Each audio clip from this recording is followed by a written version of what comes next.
let's see, we'll do this one. Yep, we can see. All right. Okay. So I'm just going to kind of go over like my workflow for creating materials because I get asked a lot of questions on how I do that. So I use this program. It's called B2M. It's by I don't know how to exactly pronounce it. It's by the guys that make Substance Designer, Substance Painter. I think it's Allegorithmic, something like that. Anyway, so kind of here's my workflow. So what I do is all I actually do is I use my phone and I go out and I take pictures of textures that I think are going to look cool. So it could be rocks, trees, whatever, bark, roots on the ground.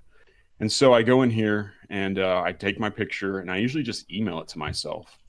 And once I do that, and I usually shoot in a square format because square, it tiles nicer. It doesn't have that stretching. And so I shoot in a square and I go ahead and I bring that texture. So I shot this on my phone a couple weeks ago, I guess. And I just bring that right in here to Substance, our bitmap to material B2M. Just drag and drop it in here, super easy. And then I just go ahead and I just click on this load in main input. And what that does is it already just kind of, it adds it to this cube here. And so what I'll do is you can go in here and you can kind of tweak all of these settings. Hang on, let's hide that. There we go. Actually, let's go ahead and change this real quick. Geometry, I like a plane, a high-res plane, because I can kind of see how it would look like on an actual ground plane. I turn off the environment. There we go. Okay.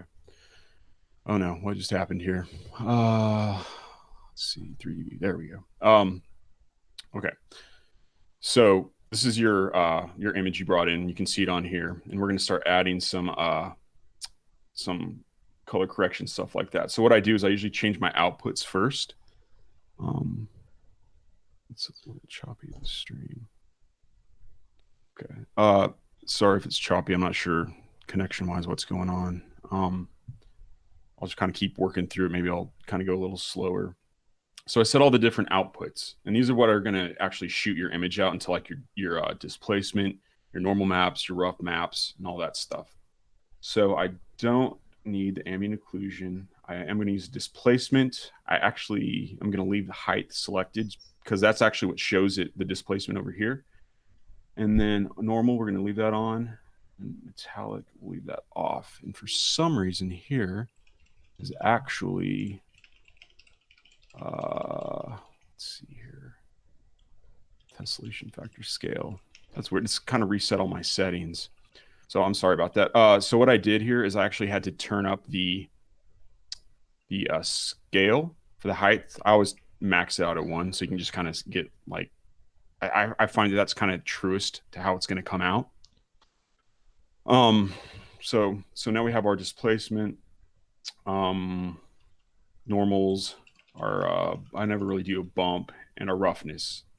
So what I'm going to do now is I'm going to actually go in here. I like to boost up the resolution by about 1024 just for working purposes.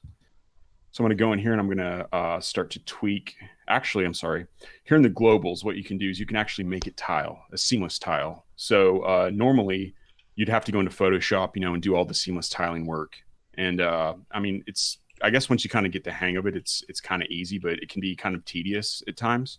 So this is really nice. So all you have to do here is just, I always do random, and it creates this seamless texture here now. So you don't have any edges. So when you bring this in, you can scale it up as big or small as you want to, and you're not going to have any of these edges here. So you can go into the relief now. And the relief, you can see it under the normal here. I select the normal tab up here on the top, and you can kind of see what your normal map's going to look like, and you can tweak it to however you want, right? So you can add a little bit more details, a little bit more bumps, and it updates live right here, right? So as I tweak things, you can see it kind of update in the viewport slightly over here. Yeah, there you go. See, but you can also see it right here as well. So you can kind of fine tune it. So let's just maybe do something like that. This is important. So when you have displacement turned on, your displacement map resolution is independent of your output size. So what I do is I just go ahead and boost that all the way to the top at the moment, 4096. So that didn't actually change anything, but it actually does change your displacement map. So after that's all good, you can actually go back into the diffuse color, and you can actually do the ambient occlusion cancellation, which kind of makes it a flatter color, so you don't have like those built-in shadows and whatnot. And then you can also add a little bit more detail around the edges here with this. I don't know if you can see that. I'd crank it up real high. So, sorry, I know I'm going kind of fast because I don't want to. We all got about 15 minutes or so to explain this stuff. So, hopefully, if it's on here, you can just come back and play through it, and pause where you need to. So, anyway, so that's basically what I do. That's the extent of creating my texture. So again, this is all just from an image I took on my iPhone, right? Go ahead and crank this up now to the output. I usually do 4096. It can go up higher. It can actually go up to like 16,000, I think, but then your computer starts getting a little choppy. So I'm going to just do 4096. That ups our resolution. So we got this now. So what we're going to do is we're going to export as a bitmap. You're going to find where you want to save it. Let's just save it to my desktop. We'll do the live folder. Create a new folder. Just call it textures. Save it into here. Just call this rock.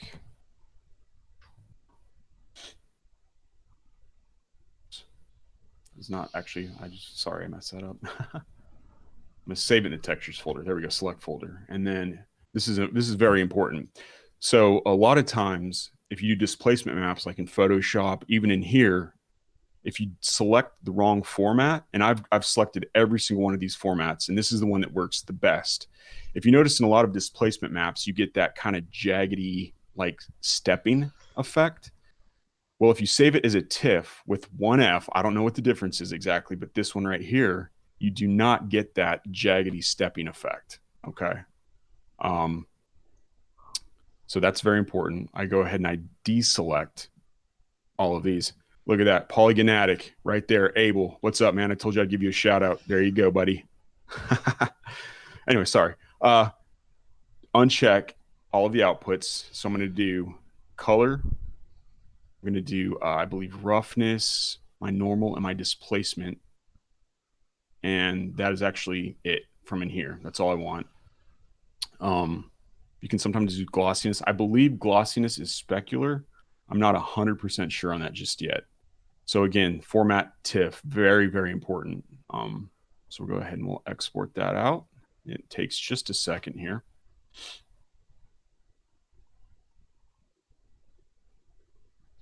Should be cranking those out right in here. There they are. So here's our maps. Created all our maps for us here, and then we just simply go into Cinema here. And we can create, let's say, just a landscape, whatever you want. Go ahead and create a Octane material. And this is kind of how I always create my textures in here. It might be wrong, I don't know, but this is what I always do. So I'm going to do image texture. Go in here. I'm just going to go to the, let's see, desktop live, or textures. Load that in diffuse. No, I do not want to create the copy location project, whatever. Okay, so now we're going to just start. I just drug that material straight onto here. Now I'm going to start adding all these other things. So I'm going to add the normal map.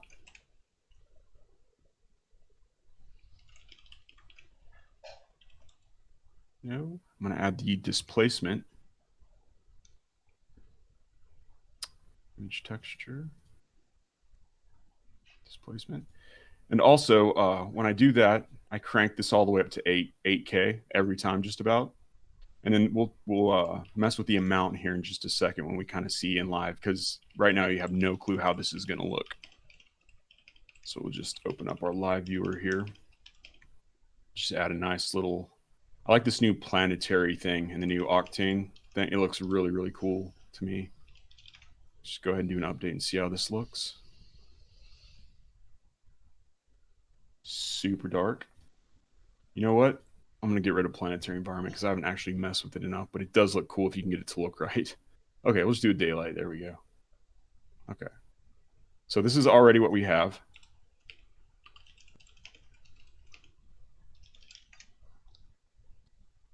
There we go.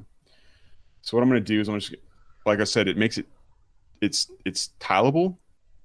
So I go ahead and I can just click on the material here and I can just pull this down to like, I don't know, 50, give a little bit more detail in here, right? Maybe make the sun come up just a little bit. There we go. Oh, also sometimes the normal map comes in backwards.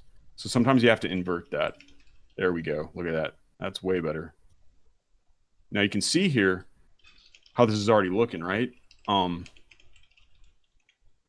So you already have this nice detail. Again, this is when you get the hang of this, you can do this in probably 15 minutes if like I said, once you kind of get the hang of it. So we're gonna make this a glossy material real quick and see how that roughness map looks on here real fast. Roughness, image texture. Load that roughness in here.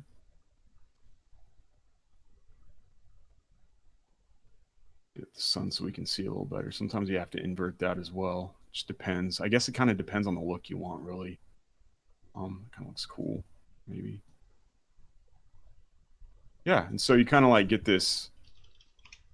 Yeah, I mean, you can get this this look really, really fast. Let's get rid of the daylight. Let's add in an actual, just like an area light real quick. If you have this white background, by the way, when you're doing this, just go ahead, go to your settings for your Octane environment. Just crank that down to black. That's what I always do. I used to have it default and I forgot how I did it, so I have to do it every time now.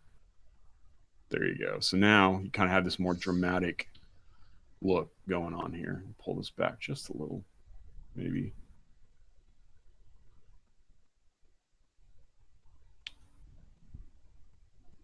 Something like that. Maybe this roughness kind of looks a little weird. There we go. Maybe it looks a little bit better. Path tracing may actually help pull these shadows out a little too. Let's go ahead and pull this back a little bit so my computer doesn't explode.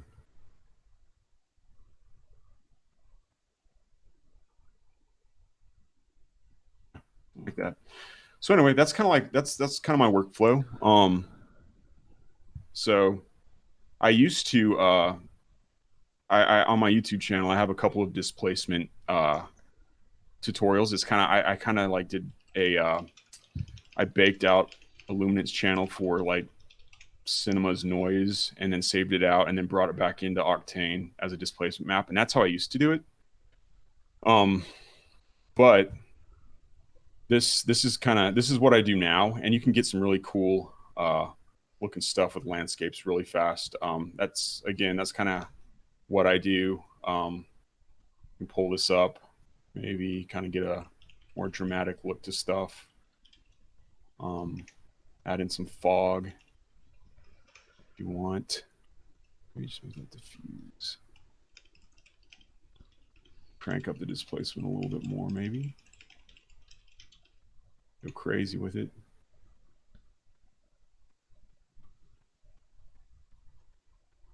Just find like cool angles and stuff. So yeah, so all of my I like to try and create all of my textures myself, all of my displacement maps, just because it's a little bit more unique. You know, I mean, these are not 3D. There's 3D scan textures, which rd-texture.com, they do that, and this is not 3D scan textures. So for example, like they go out with a camera and they take multiple pictures from multiple angles and they actually get true 3D information to create their textures from. This is kind of like a step below that. And it's a good way to like kind of like fake that look. There's certain things you're just not going to be able to do with it.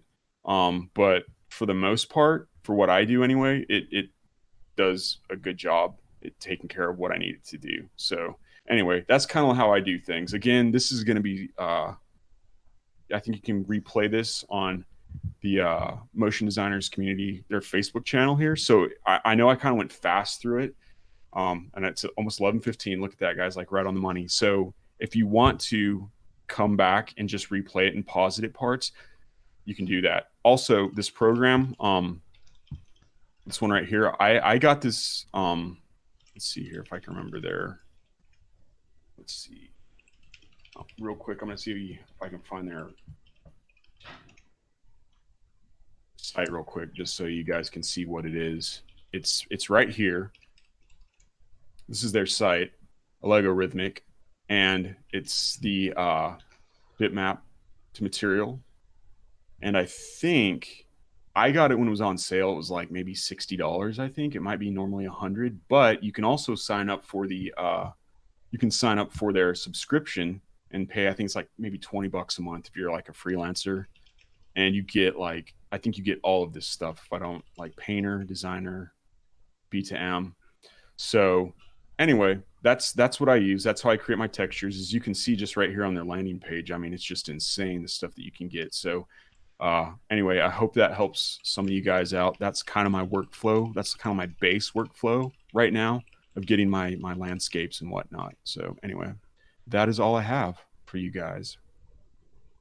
Let the other dudes take it away. Nice, man. Hey, thanks for the terrain tips. Maybe if you want to show the fog tips, I don't know. We have time Oh, yeah, tonight. Maybe show us another Sure. thing. So fog. Are you guys wanting the fake fog? You guys want fake fog or real fog? The Z depth, your classic. Yeah, okay, sure. So, okay, let me just see if I can try and use this for that real quick. Let me just create a quick setup here. Go ahead and pull this down. Get this out of the way for just a second.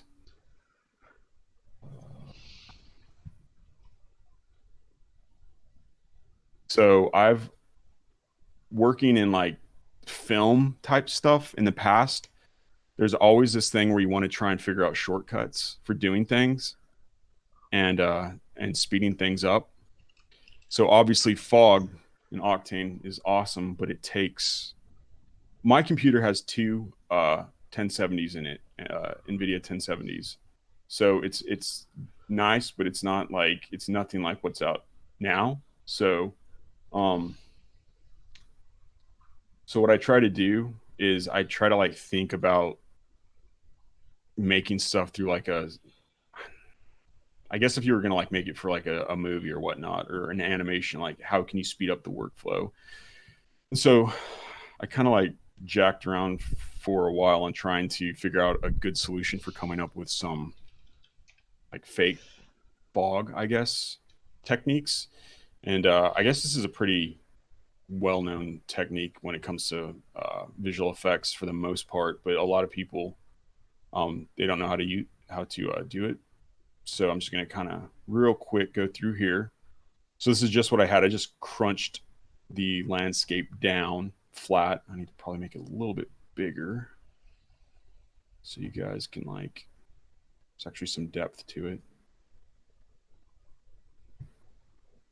So real quick, this back, just over, something like that.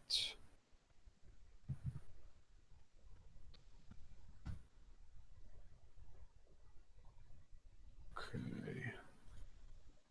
So good. Let's do maybe like, let's do like 200 samples, maybe 256. Okay. So, go ahead and turn off the light so you can't see it. Try and find a good light angle here so it's not too sharp.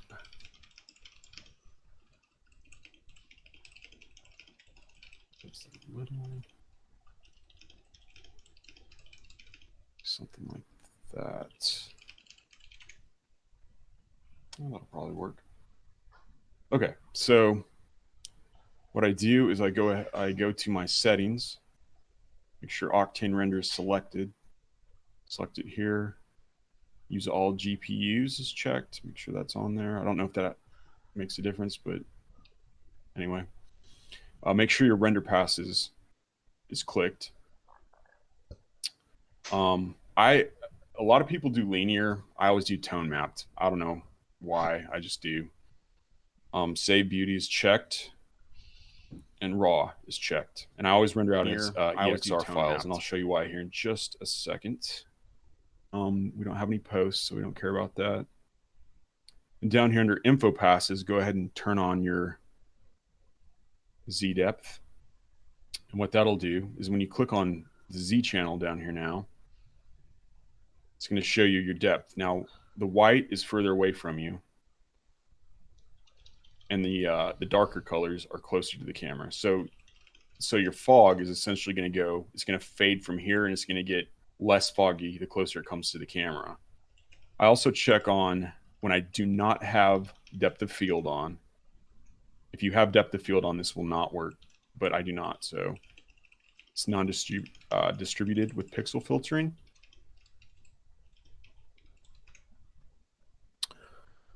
And then you can crank your samples up if you want. I don't actually know if this does too much with just Z depth, so I usually just leave it at that.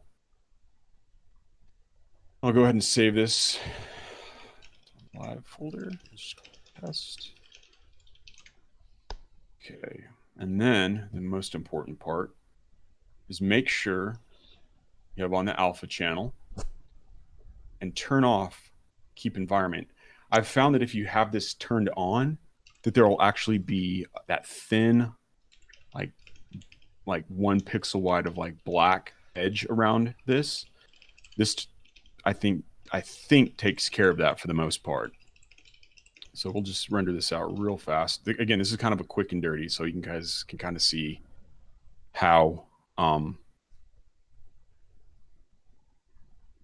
Is it really?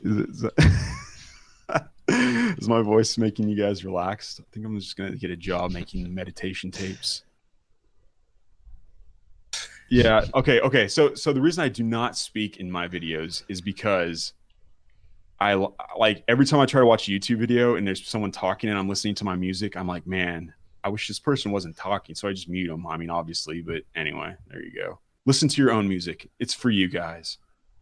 That's what I do it for. But maybe I should start putting my voice on here more, I suppose. Anyway, I got sidetracked. So, so now we have our scene set up here. We got our Z depth. We got the alpha channel.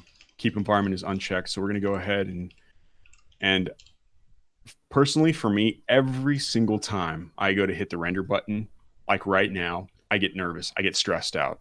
I always think I'm going to forget something. It like drives me crazy. I don't know if anyone else is like that. But it stresses me out every time I go to hit render. It could be for something that's just a test. It doesn't matter because I'm like, crap, because I hate messing stuff up like that. Anyway, I think everything's right. So we're going to go ahead and we're going to just render this out real fast. So when you start rendering, when you have your alpha channel selected, obviously you're going to have a black background, and you're going to have these weird little like jaggedy edges.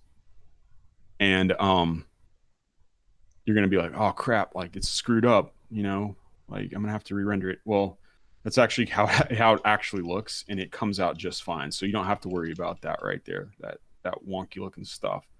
So let's go ahead, and I have its default set to After Effects to open this.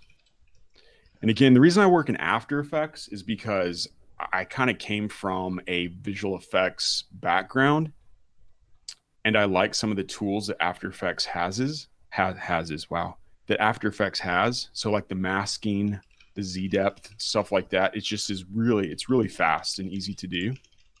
Let's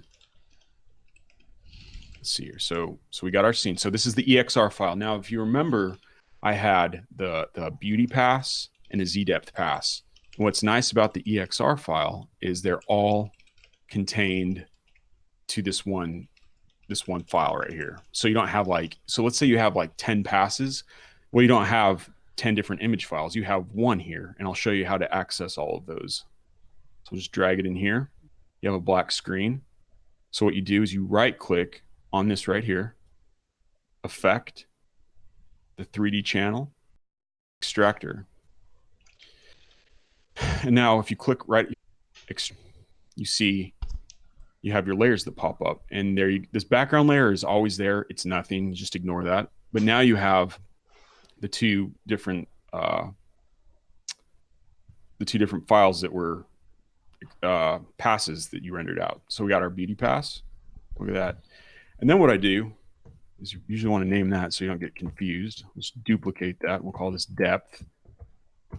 I just duplicated that, so it's actually, this is a beauty pass. So I'll just go ahead and change that to my Z depth pass.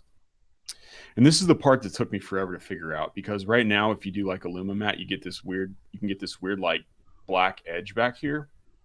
So what I do is I go ahead and I pre-comp this, Control-Shift-C. I'm going to move all attributes to the new comps, because what that's going to do is going to move the extractor effect into the comp with this. I'm just going to go into here. I'm going to go ahead and create a new solid, and it's going to be white. Make the comp size so it's the same size. We're just going to drag it behind here. And so now you have your Z depth pass exactly how you want it. And you can even change. What's nice on here is you can actually do levels. You can kind of adjust the levels. Let's say you want to push a little bit more or less fog here in the front. Maybe you want to push a little more here in the back or whatever. You can do that right here. So say something like that. So now I'm going to set this, the track mat, to the Luma inverted mat. And now you see it fades into the right. It fades into the distance. So what I always do is I do let's do a solid, a comp size, and I add a ramp gradient, or gradient ramp. I'll pull that back here. Let's see, like that. So this is kind of how I get like that. Oh, do we freeze?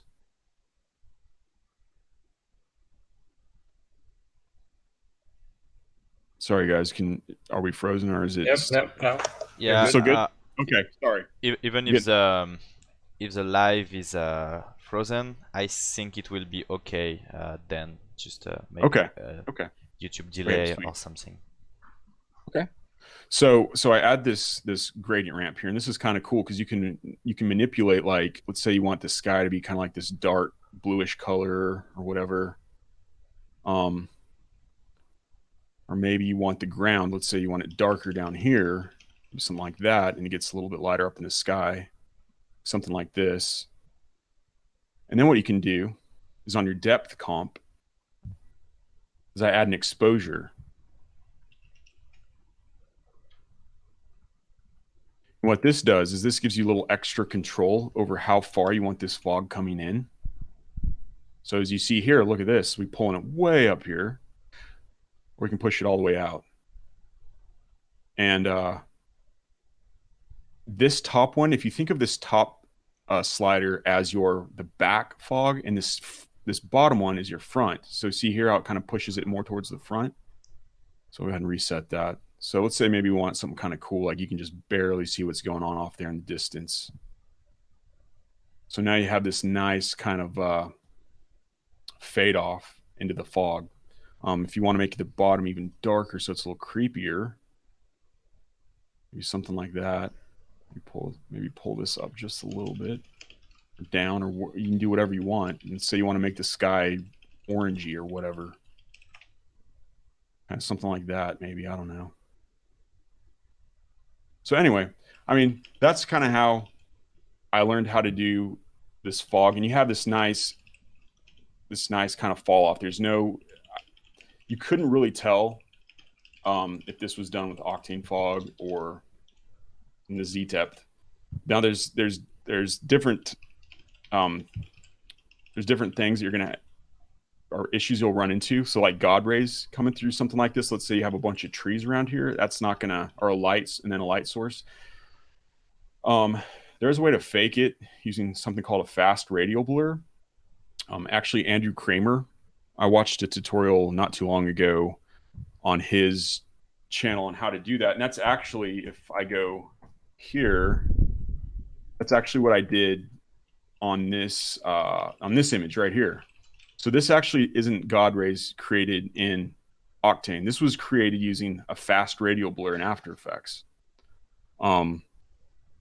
Yeah, Video Copilot. If you guys want to learn anything, I think everyone pretty much gets their start using that and Grayscale Gorilla. I mean, pretty much anyone I've ever talked to. Those are the two sites that have helped all of us.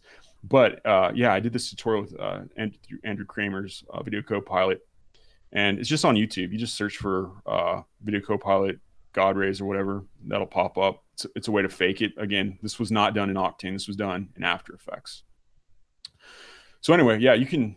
That's how I do my fog. For a lot of my stuff, I did it with.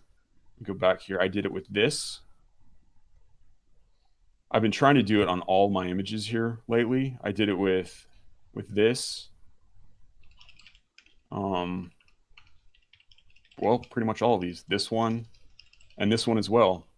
This is kind of similar to what I posted today, but this is all done. There's no fog. I did not use Octane fog at all in this. This is all done using Z depth, like I just showed you guys. This one, this is kind of what I'm going after here. This ground texture was also made using the exact same technique that I used in sub B to M that I showed you guys. This is just an image of some roots I took at a park, and I went in and I made the maps in 10-15 minutes and then brought it in here. This scene took under an hour to make, especially because you don't have to render fog. Then your render times, like this is 2K, a 2K image. This probably took 1 minute to render, maybe 2 minutes. So there you go. Anyway, again, I hope that helps you guys. Like I said, I'm always looking for ways to cut down on render times, on techniques, and anything that I learn. As soon as I get proficient at it, I'll try and share it with all you guys, because I think it's important that we all help each other, learn new stuff and push the envelope forward for everyone. So anyway, that's what I do. Thank you. I think all the people really enjoyed the tricks. I think you had also a few constructive comments, like maybe you can use a linear workflow to manage your ramp. I think that's a great workflow. Yeah. I think with Extractor, without the linear workflow, you can control the black and white input too. Right. Yeah. That's actually I know when I do linear workflow, you have more. You can like crank the white and the black way more. Like this, if you just barely touch this, I mean, it just like whites out the entire image. So I know that the color information for the linear workflow, I think, is way better. It retains more of that information. So that's something I definitely need to dive into as well, for sure. Yeah, but I think without linear workflow activated in After Effects, just 32 bits EXR, you can also crank the black and white if you stick to linear and not tone mapped into Octane. Right. Yeah. So it was just one comment in the chat, and I think that's pretty all. Thanks again for this sexy tips and tricks. Yeah, I don't, like I said, if you guys, here's the thing. Let's see. I guess I'll stop screen sharing so you guys can see my face here real quick.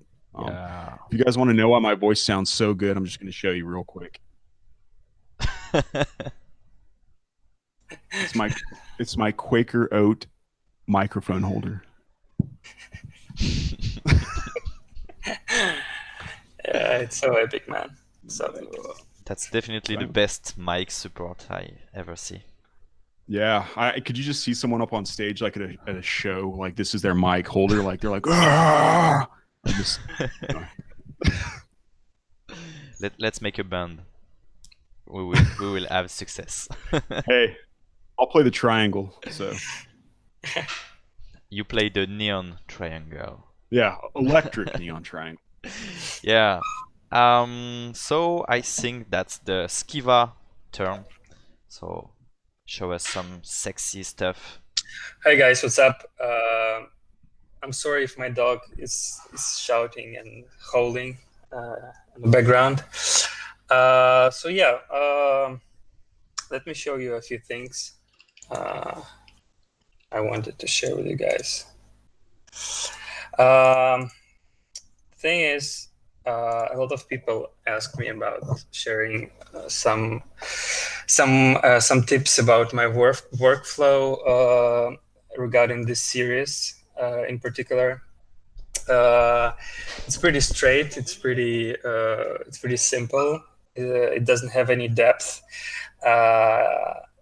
but it has some experiments that I came up with. So I would like to share it with you guys. So let's jump on this image. So yeah, there is nothing. There's nothing so special about the scene, but I'll tell you that I am a huge fan of texturing and lighting stuff. So I'll show you how I do my how I do my scenes in terms of lighting and textures. So yeah, this is my basic Cinema 4D stuff with the alpha channel in it. So an empty canvas. Nothing special in a way of a model, because I'm going to tell you I'm super bad at modeling stuff. So this is like a Des 3D model I purchased a long time ago, and I did a pose and exported it into FBX file, and then imported it into Cinema 4D.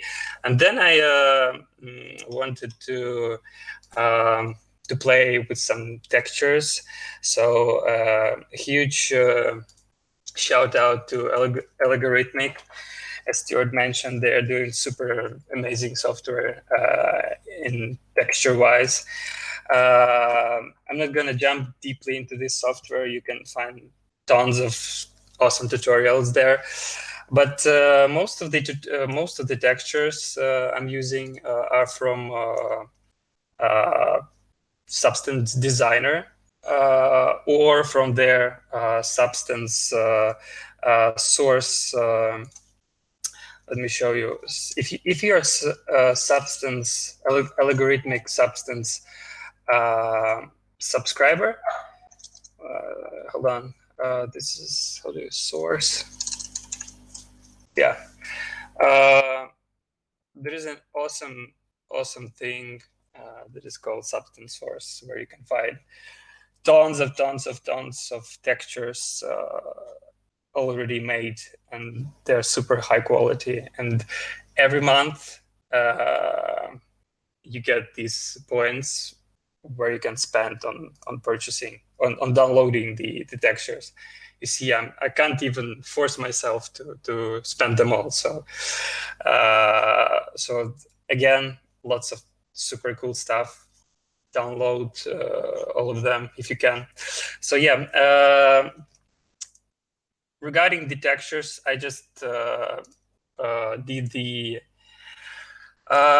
manual work, mixturing the different textures I made and putting them into the pieces of the model. So again, it is up to you to experiment with the textures. And regarding the lighting, this is very important because if you are working with the metals, it is very important to have a few lighting sources, especially the HDRI. because it has this. It makes the picture look more. How do you say it? Studio-ish, you know, and I always use the Grayscale Gorilla HDRI link plus lots of their pre-made HDRI kits. So again, feel free to check them out, because this stuff is so cool, and you can like play with it forever, just to see what kind of feel you want from the HDRI image. So for example, I'm gonna stop on this one, and after that, after putting HDRI environment, I also adding a few light sources. For example, to lighten these edges behind the astronaut, I put a huge lightning source behind him or her, and the trick is that in the lighting object, Octane lighting object, you can disable visible on diffuse, so it would lighting so the lighting will affect on the specular channel, and it will have this some sort of a glossy outline behind your model. So again, experiment on it. It's a really cool thing. Another thing, you want to add for example, a fill lightning, something like far away from your model, and it should be like super huge lightning object to fill the whole scene. And the other one is like adjustment lightning, I would say. In this case, I've added a bottom red-ish, orange-ish lightning to make it like, I don't know, Mars, to have it like, to feel it more like Mars, you know. So yeah, this is like a basic Cinema 4D setup. The scene should look pretty much clean and crisp, and after that, I'm exporting everything to Photoshop. I'm more a Photoshop guy, but I've started learning After Effects. But afterwards, when I realized I'm a more like concept and static guy, static pictures, artworks, I've started learning Photoshop because it's just more faster in this way in my workflow. So in this case, I'm not I'm not rendering it straight from the render picture view. I just lock screen, I wait till it's preloading. I mean, pre-rendering inside the live viewer, and then I press export to PSD or EXR. This is like very important to me because, and it's much faster because you don't need to re-render it if you want to like if you want to export your image into two different file formats like PSD and EXR, and I export my images in both formats because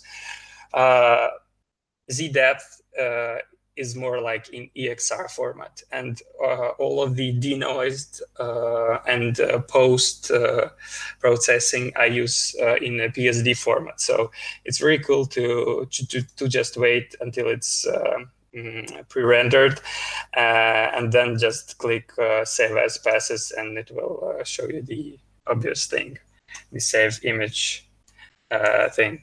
So after we've exported everything.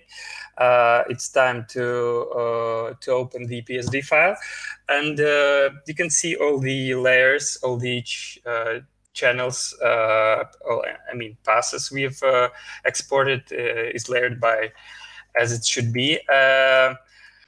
Again, Octane for 01.1 now has a super cool denoising stuff, AI denoising stuff. You should definitely check it out. It's super fast, and it's now denoising volumetric, fog things. So it's super easy, super fast these days. So check it out on the website. After you've exported the image to the Photoshop, so we have something like this. This is like denoised layer where the beauty render is inside it. I usually delete the beauty and noise because I don't need them. And the important thing is to convert these layers into the smart object. This is similar to pre-composing in After Effects in some way. But I do pre-compose both layers. And the trick is about, I don't know where, there is something with the post-processing. Here it is. So yeah, the trick is about this image. You can see it has a glow around the astronaut, and it was made by post-processing channel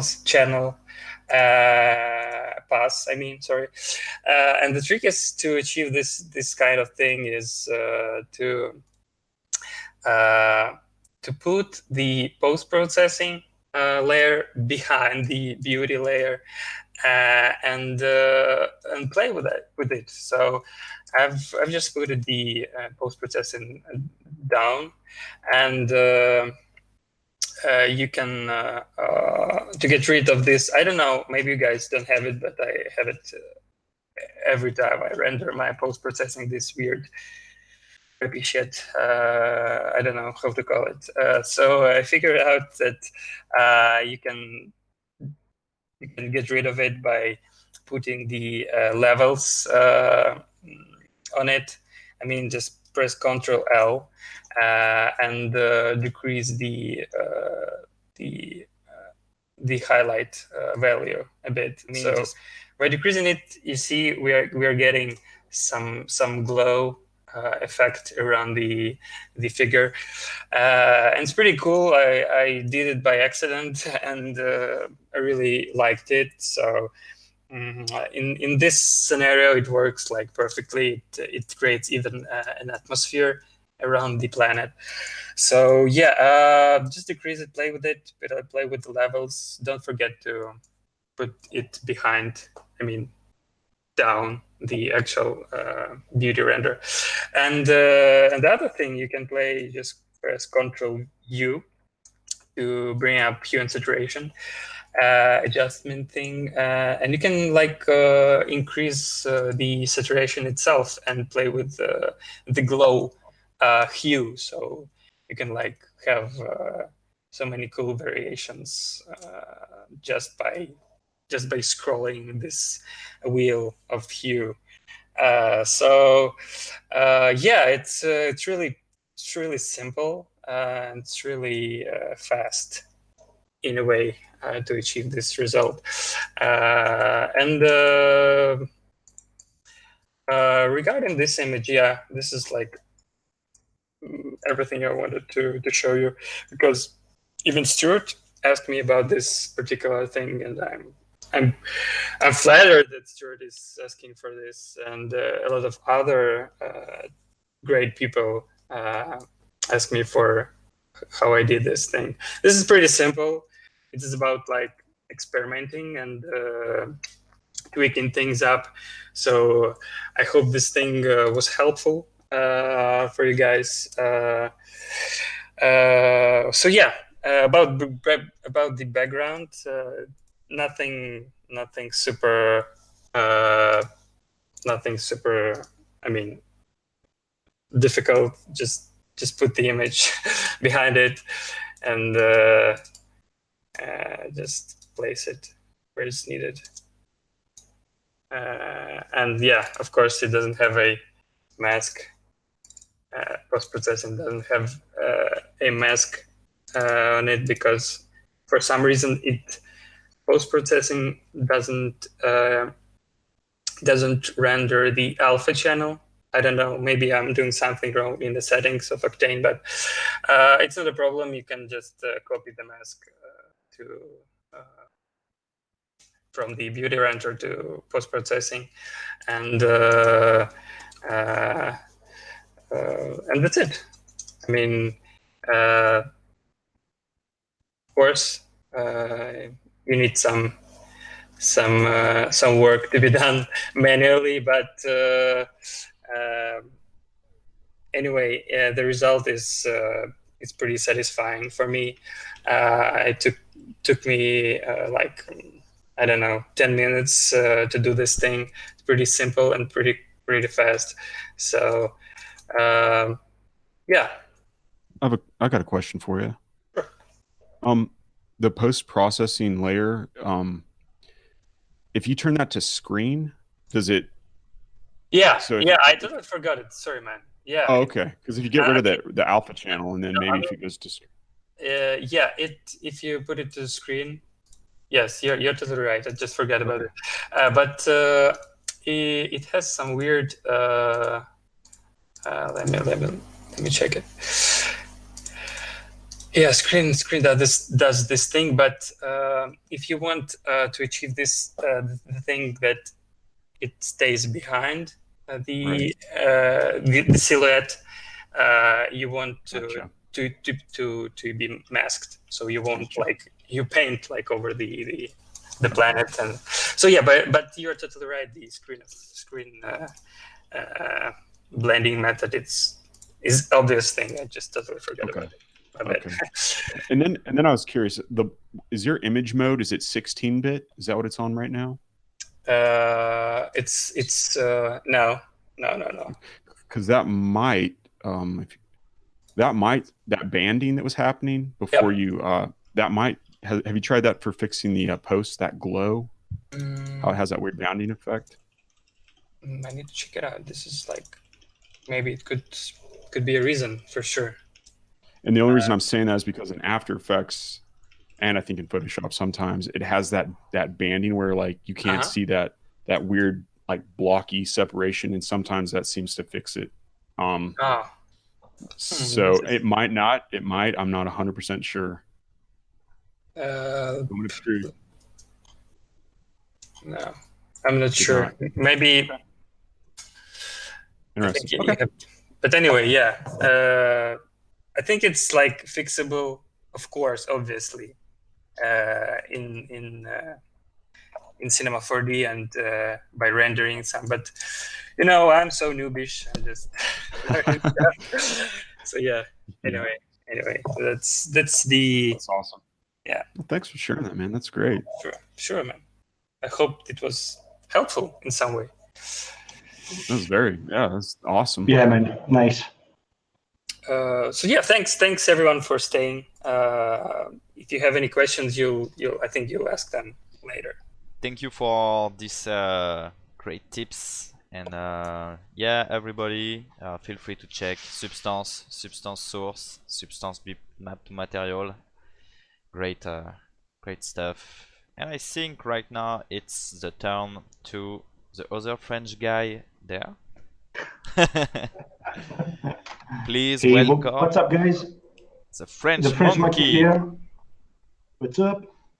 So first of all, I would like to say thanks to Stuz0r and Skeevaa showing us nice stuff. For me today, I thought I really wanted to do some VR stuff, but I forgot to set up my Oculus for some reason. So I will show you some post-process inside of Photoshop. So I'm pretty much going to show you what I do once I render, you know, a basic frame from Cinema 4D. So I'm going to share my screen right now. So as you can see here, I've loaded a couple of projects that I've done, and I'm used to work with skin and skin texture. You know, as a photographer, it's something that I've done for years, and I was able to develop my own workflow inside of inside of Photoshop. So today we are going to work on my pretty face. So give me a second to load again the chat. All right. So we will not get too in depth. I will not show you how I'm making the skin. I will just show you pretty much how I work my color corrections stuff in Photoshop. So first of all, this is a shot that I took myself. So this is why it's not really perfect symmetrically. So yeah, I haven't done anything yet. I just changed a couple of stuff inside of Camera Raw, just for the color balance, and that's pretty much it. So I'm going to zoom, and yeah, we are going to see a lot of pores and stuff like that. So first of all, when it comes to retouch, one thing that I want to do is separate pretty much the texture of the skin from the tones. So this is called frequency separation, and I pretty much I've done it. You know, I found a way to do another method that works for me. So yeah, inside of Photoshop, I'm working on the photography workflow, I guess. And this is just to be able to have all the adjustments here in my hand. And yeah, so let's get into it. I'm just going to duplicate my first layer, and I'm going to do a rasterize so that the object from Camera Raw can go away. And now I'm going to duplicate that same layer 3 times, and another one 3 times, and I'm going to call high pass 1. I'm going to call the other one high pass 2, and the third one high pass 3. And now what I want to do is separate the texture from the tones. So I'm just going to go to my first high pass here, filters and other high pass, and I'm doing usually 3 steps of high passes. So the first one is going to be, you know, a very low radius, so we can have the very small details of the pores and the skin. I'm going to click OK. I'm going to select the second layer, and I'm going to do a higher radius, 2.5. Press OK. And the third one, it's going to be for, like, you know, to accentuate the pores, and I'm going to do a radius of 5. And now when it comes to blending mode, the first pass that has, you know, the one radius, I'm going to set this to linear light. I'm going to set the second one to hard light, and the third one to overlay. And now I'm just going to zoom in a little bit so you can see the sharpness that I've added. So this is with the high pass, and this is without. So you can see here it's very soft, and with the high pass, now we have our textures separate from our tones. So of course this is too much. You know, you will need to turn down the opacity of the overlay and the other ones as well. around 60 to 70. And all right, now we have our textures. So I'm just going to close this one, and I'm going to go to the layer that we duplicated at first. And now what I want to do is correct a little bit the tones of my skins, because we have some red colors here, some pores that we want to get rid of. So I'm going to go here, my tools, and I'm going to select the stamp tool. I'm going to increase, and I'm going to have my opacity of my stamp to 25, 30. And I'm just going to try to stamp and blend everything together. So of course, you can achieve a similar result by simply using the surface blur. But I like to do, to control pretty much where my tones are going to be corrected. So I like to just do this by hand.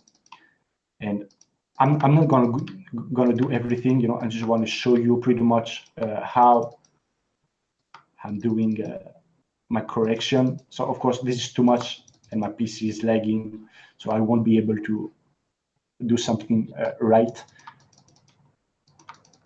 But I'm just going to do a little bit here. Yep. And also, to get rid here of my bad shaving thing. So yeah, let's say that I'm done. So of course, this is too much.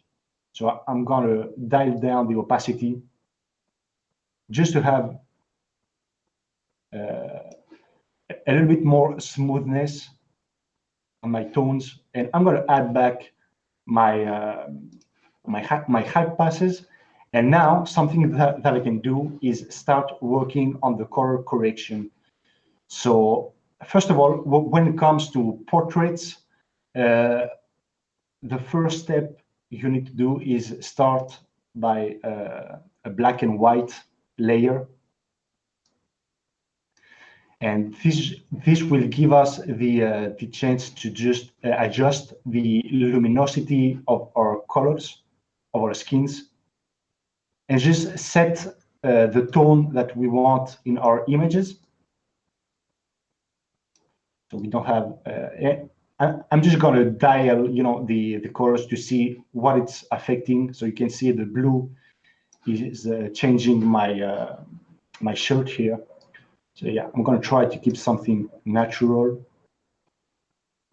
And this is usually the lips. So yeah, and I'm going to turn this layer from normal to luminosity. And now, as you can see, we've made our red a little bit redder. So, and of course, when you work with a layer-based system, it's nice to always turn down the opacity on all of your layers, just to don't overdo stuff. So, probably 70. And now I'm going to go to the second step, which is the selective colors. And this is where I'm going to turn, I'm going to fix pretty much all of my colors separately. So first of all, we start with the red. And the red, as you can see, my background as well has kind of the same colors. So I need to be careful to not overdo stuff. But I'm just going to go to the black of the red and increase it to make something a little bit more dramatic. Add a little bit more red. And as you can see here, already my lips is already too red. So to fix that, I'm just going to take my brush and I'm going to paint over my, how you call that? My mask. And I'm going to take opacity of 50 and just to turn that down a little bit so that it's not, too much. And now I'm going to go back to my selective color, and I'm going to go through all of the colors one by one. Yellow, green, I don't think we have any green, nope. Blue, cyan, again, we don't have a lot of cyan. Blue, we had some on the shirt, so I think I'm just going to make it total black. And magenta, that's going to be on the lips and in the corners here. And the white, this is pretty much to accentuate the highlights on my face, as you can see here. I'm going to zoom a little bit.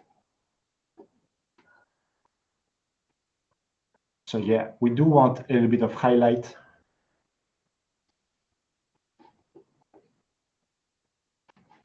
All right, so now that we've fixed pretty much our colors, I'm going to go to the next step, which is the color balance. And now we are going to adjust pretty much the color balance of our images. So we can see, as we can see here, it's a little bit too hot. So I would like to just turn blue on the midtones, add a little bit of cyan, and I'm going to do the same thing in the shadows, add a little bit of blue and a little bit of cyan, and I'm going to go to my highlights, and this time I'm just going to add a little bit more yellow and red, or even cyan. And as you can see, you need just a little bit to kind of see the difference. All right, and now I'm going to go to one of my favorite steps that I like, and we are going to kind of add a fake Z-depth pass in our images. So this is pretty much the same setup that I have for all of my renders. So if you go pretty much on my site under Everyday's project, yeah, it's going to load. And all of my renders have been used, using the same exact method of correction instead of Photoshop. So yeah. All right, so now I'm going to select the color lookup, which is a filter right here. And inside of the 3D loot of Photoshop, you have some basic loots. And I'm always using the Foggy Night 3DL. And this will add a very dramatic look to your scene. And, on its own, it's not going to work for us. So I usually select a level layer, and I'm going to right click and create a clip mask, which means that now the level is going to be affecting only our lookup here. So I'm going to add, I'm just going to turn back the black and white. And what I want to do is pretty much see, I just want to add some highlights in my image. And as you can see here, we can kind of see the fake Z-depth pass. And of course, now it's a little bit blue. So I'm going to go to my RGB. I'm going to select the blue, and I'm going to tone down my blue to kind of, to find a balance in the correction that I had. And now that we are set up, I'm going to go back, I'm going to select my color lookup, and I'm going to set the blending mode of this to luminosity. And of course, we need to turn down our opacity. This is not to overdo it. We just want a little bit of Z-depth, and I'm pretty much going to go around 25. And now, of course, I like to go through down all of the loots that we have inside of Photoshop. And as you can see here, this one, the bleach bypass, is adding a lot of highlights. And I want that, but not so much. So I'm just going to turn down the opacity. around 10, 15, just to add back the highlight that I want in my image. And last step, we can always adjust on our own our shadows, midtone, and high pass. Of course, I'm going to turn that down just to have just a little touch. And the last step is the exposure. So I always add a little bit of exposure and offset in my image. And I'm going to turn that down as well. So now I'm going to show you pretty much how it was before. So I am merging everything together. I'm going to close all of my layers. I'm going to zoom a little bit. So of course, I didn't went through the retouching of my skin here because I don't really have the time. And as you can see, this is our image before and after. And of course, now we can select pretty much our aspect ratio, fix everything, and just crop the image. And yeah, we're gonna wait a little bit, and yeah, something like that. So of course, I have here another image, but I'm not gonna go through the same process. I'm just gonna copy my color correction, and I'm gonna bring it here so you can see pretty much what it's gonna do. And as you can see, without touching anything, we already have something that is looking great. And now I can simply, go in my layers and turn back the opacity of my layers. So yeah. Oh, nope. So yeah, that's pretty much a very fast overview of my workflow inside of Photoshop. So yeah, I'm done, guys. Super sick, man. Thanks. So detailed. Yeah, thank you.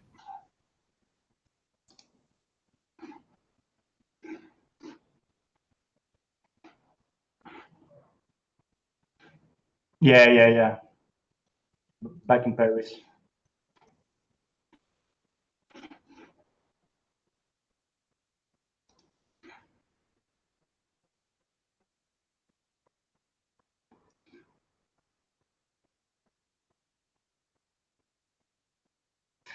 Well, the thing is that the important thing when it comes to every artist is to find a kind of your own personal touch. And with me, moving from photography to 3D, I applied everything that I knew in my photography days to my Cinema 4D. And now people don't really can't see the difference between what is real and not, because I'm applying exactly the same effects in them. So yeah. Yeah, I think like what he's saying is like the stuff that I do, I try to always make it look like almost like filmic.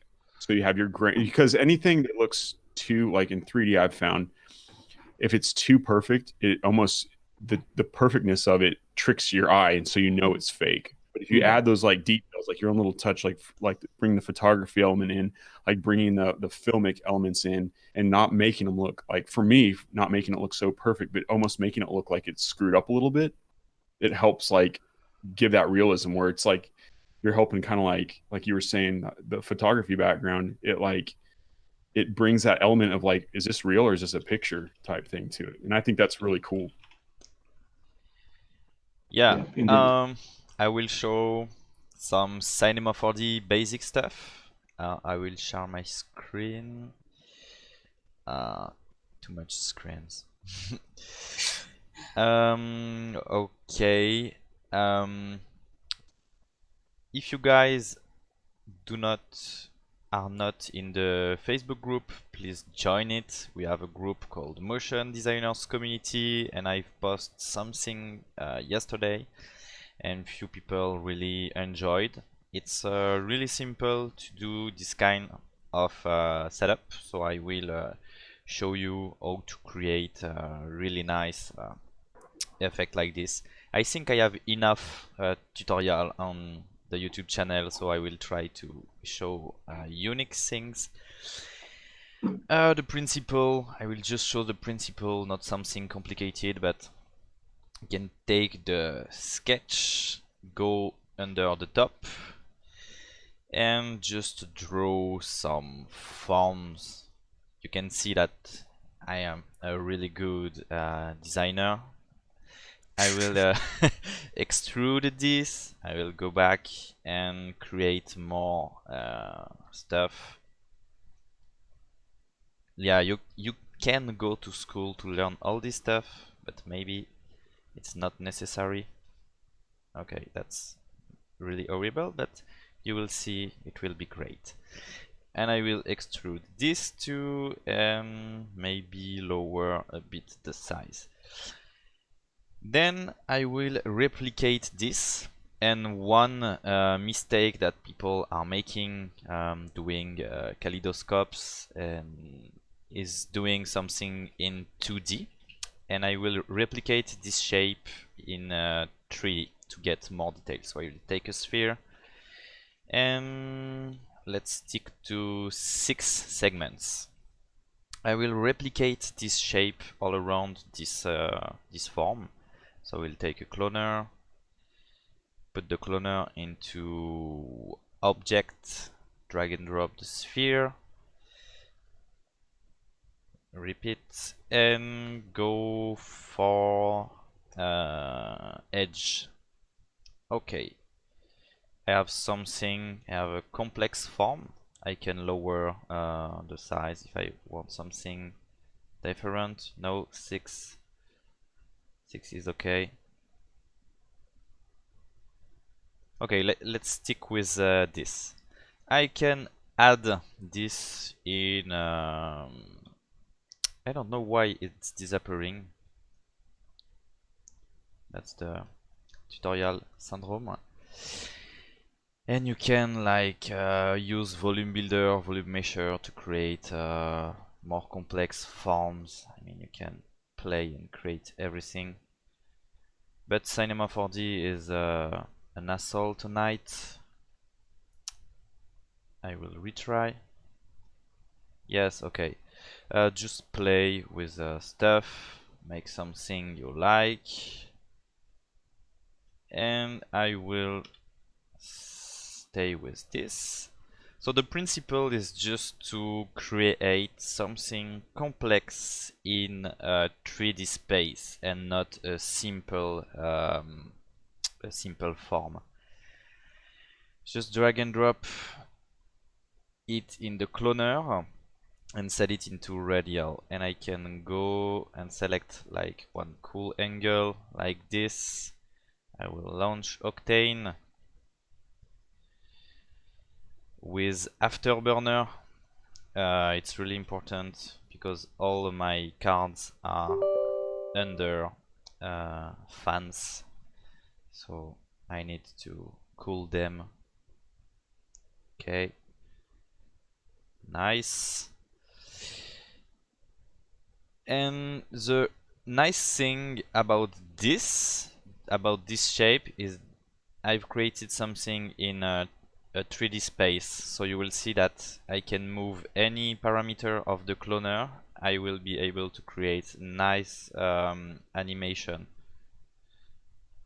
So I can disable the grid, so you will be able to see more stuff. You see it creates a level of depth with all the forms, and I think that's nice to have this level. Of course, this shape is just an example, it's just pure shit, but I've taken it just to be quick. If you take the time to do a proper form, you will have something definitely killer. But Let's go fast for the live. Let's select something like metallic material.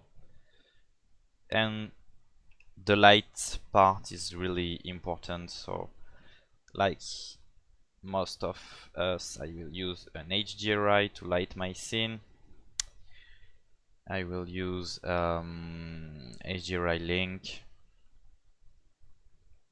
because it works great. And let's go for the super classic red and blue. Okay, nice, not nice, but it will be nice. Let's take a texture environment, set it to black. Okay, and visible environment. Right now I'm just playing till I have something I like. I will just rotate the HDRI till I find something nice. And something like this is pretty cool. And the principle is just you need to animate your cloner and you will have nice forms. You are generating nice stuff. And as I said, the most important part is to have a nice basic shape and think in a 3-dimension, and you can create really complex kaleidoscope effects like the one I've shown in the group. Okay, I think my graphic card made the live down. I don't know, I'm just seeing any a black a black feedback on the live. I hope everything is okay.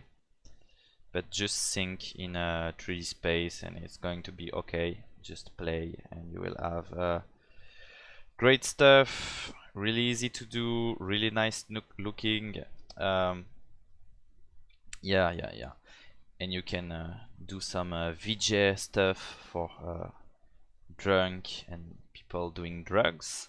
I will show another cool tips.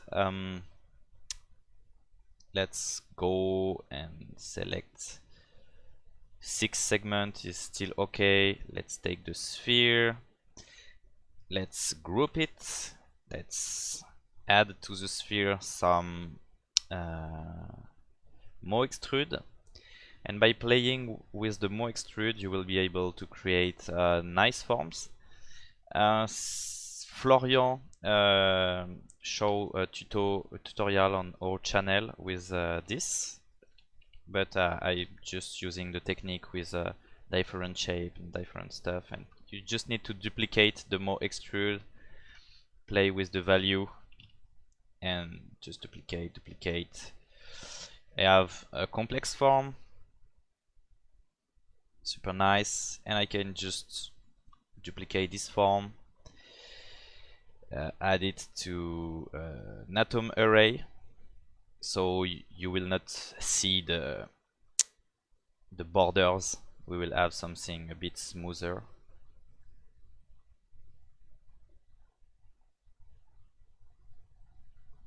Okay, 0.2 and 0.2 should be okay.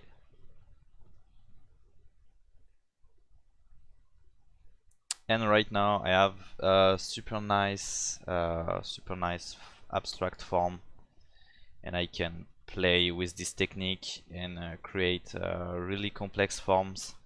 I think my computer is dying using Octane, doing the live streaming and everything, so I will not show too much things, but here you have the idea of how you can make complex looking patterns just using Mhsprod, and the first tricks was how you can create complex kaleidoscope just using the cloner.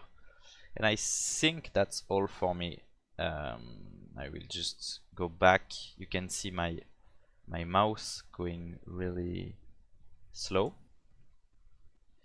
and I will kill Cinema 4D before it kills the live. It's its tutorial how to kill Cinema 4D.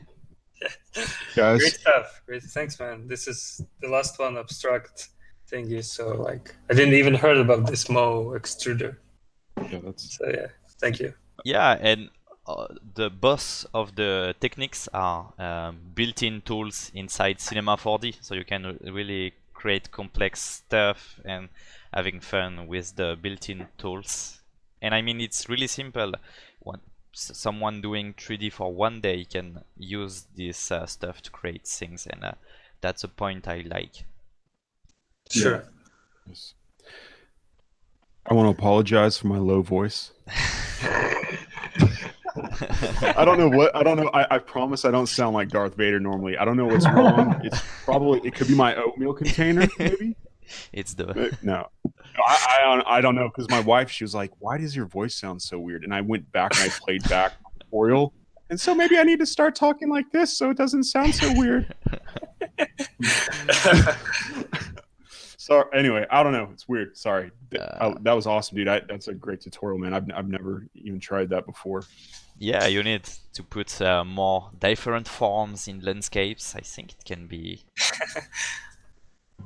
Yeah, I like the fact it's a way to be creative and spend more time finding shapes instead of modeling and stuff. Yeah. Yeah. Hope you guys in the chat enjoyed the tutorial, the live tutorial, the live stuff. Thank you again to the French Monkey, Skeevaa, and Stuz0r for making it happen. Yeah, man. No problem. It was super cool. Thank you. And feel free if you have questions under the chat to ask. Just leave it. We will stay here a few minutes if you have questions. Let's hear your questions. That's suspense.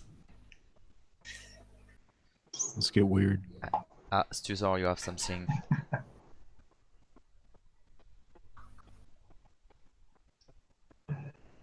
Absolutely not.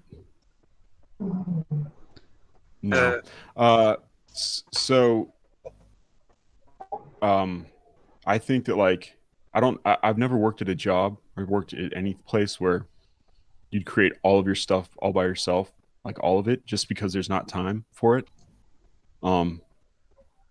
So yeah, I've never, I mean, a lot of stuff I do, but a lot of stuff I don't as well. So I get a lot of stuff off Turbo Squid, Google.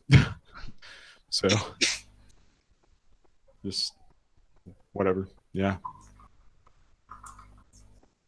I try to do stuff. Oh, quick. Andreas have a question. How do I become famous like you, dudes? Oh man. You need to do Stop more modeling. renders. Stop More modeling. renders. Yeah.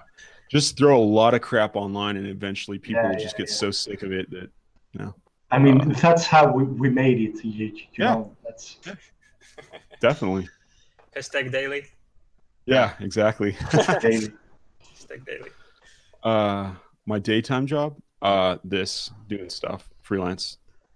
That's all I do now, actually. Vitali is asking, any of you going to MDC meetup in London so I can buy you a beer? I'm going to MDC meetup London so you can buy me 2 beers.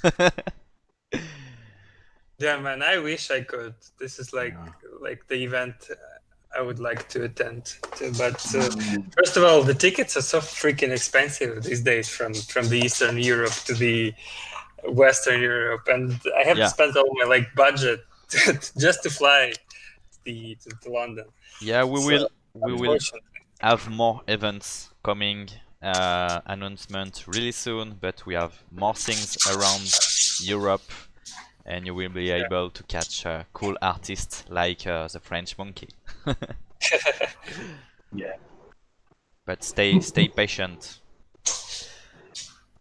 I think that's all. I know we will have more questions due to the delay of chat and live, but thank you thank you guys, and thank you to all the guys who watched the live. See you next time, maybe for another video. And bye. All right, thanks, guys. Bye, guys. Thanks, everybody. Bye.